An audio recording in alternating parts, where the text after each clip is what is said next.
اعوذ باللہ من الشیطان الرجیم بسم اللہ الرحمن الرحیم السلام علیکم ورحمۃ اللہ وبرکاتہ۔ امید کرتی ہوں کہ آپ ایمان، تقوی اور صحت کی بہترین حالتوں میں ہوں گی۔ آج کا ہمارا موضوع ہے فضیلت رحم۔ رسول اللہ صلی اللہ علیہ وآلہ وسلم کا ارشاد ہے، جنت میں رحم کرنے والا ہی داخل ہوگا۔ صحابہ کرام نے کہا، ہم سب رحم کرنے والے ہیں۔ آپ نے فرمایا، رحیم وہ نہیں جو اپنے آپ پر رحم کرے، بلکہ رحیم وہ ہے جو اپنے آپ پر اور دوسروں پر رحم کرے۔ اپنے آپ پر رحم کرنے کا مطلب یہ ہے کہ خلوص دل سے عبادت کر کے، گناہوں سے کنارہ کش ہو کر اور توبہ کر کے اپنے وجود کو اللہ کے عذاب سے بچائے، اور دوسروں پر رحم یہ ہے کہ کسی مسلمان کو تکلیف نہ دے۔ نبی پاک صلی اللہ علیہ وآلہ وسلم نے فرمایا، مسلمان وہ ہے جس کے ہاتھ اور زبان سے لوگ محفوظ رہیں، اور وہ جانوروں پر رحم کرے، ان سے ان کی طاقت کے مطابق کام لے۔ نبی پاک صلی اللہ علیہ وآلہ وسلم نے فرمایا، ایک شخص سفر میں جا رہا تھا کہ اسے راستے میں سخت پیاس لگی۔ اسے قریب ہی ایک کنواں نظر آیا۔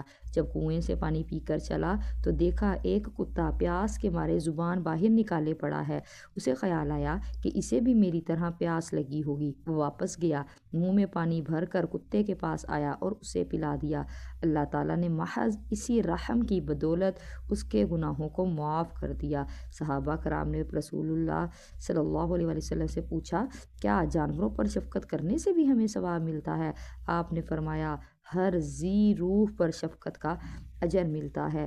فرمان مصطفیٰ صلی اللہ علیہ وآلہ وسلم ہے، میری امت کے لوگ جنت میں نماز روزوں کی کثرت سے نہیں، بلکہ دلوں کی سلامتی، سخاوت اور مسلمانوں پر رحم کرنے کی بدولت داخل ہوں گے۔ نبی پاک صلی اللہ علیہ وآلہ وسلم کا ارشاد ہے، رحم کرنے والوں پر اللہ تعالیٰ رحم کرتا ہے۔ تم زمین والوں پر رحم کرو، آسمان والا تم پر رحم فرمائے گا۔ حضرت مالک بن انس رضی اللہ عنہ سے مروی ہے، حضور صلی اللہ علیہ وآلہ وسلم نے فرمایا، تم پر مسلمانوں کے 4 حقوق ہیں۔ اپنے محسن کی امداد کرو، گناہگار کے لیے مغفرت طلب کرو، مریض کی عیادت کرو، اور توبہ کرنے والوں کو دوست رکھو۔ فرمان نبوی ہے، جو کسی بھوکے کو فی سبیل اللہ کھانا کھلاتا ہے، اس کے لیے جنت واجب ہو جاتی ہے، اور جس نے کسی بھوکے سے کھانا روک لیا تو اللہ قیامت کے دن اس شخص سے اپنا فضل و کرم روک لے گا اور عذاب دے گا۔ فرمان نبوی ہے، سخی اللہ جنت اور لوگوں کے قریب ہوتا ہے اور جہنم سے دور ہوتا ہے، بخیل اللہ تعالیٰ جنت اور لوگوں سے دور ہوتا ہے اور جہنم سے قریب ہوتا ہے۔ فرمان نبوی ہے کہ جاہل سخی اللہ تعالیٰ کو عابد بخیل سے زیادہ پسند ہے۔ فرمان نبوی ہے کہ قیامت کے دن 4 شخص بلا حساب جنت میں داخل ہوں گے، عالم باعمل، حاجی جس نے حج کے بعد موت تک گناہوں کا ارتکاب نہ کیا، شہید جو اللہ کے کلمے کو بلند کرنے کے لیے میدان جنگ میں مارا گیا، سخی جس نے مال حلال کمایا اور اللہ کی رضا جوئی میں خرچ کر دیا۔ یہ لوگ ایک دوسرے سے اس بات پر جھگڑیں گے کہ جنت میں پہلے کون داخل ہوتا ہے۔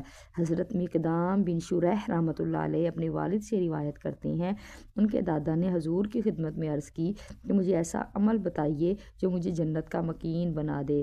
آپ نے فرمایا، مغفرت کے اسباب میں سے کھانا کھلانا، سلام کرنا اور خوش اخلاقی ہے۔ اللہ تعالیٰ ہم سب کو ان باتوں پر عمل کرنے کی توفیق عطا فرمائے۔ السلام علیکم ورحمۃ اللہ وبرکاتہ۔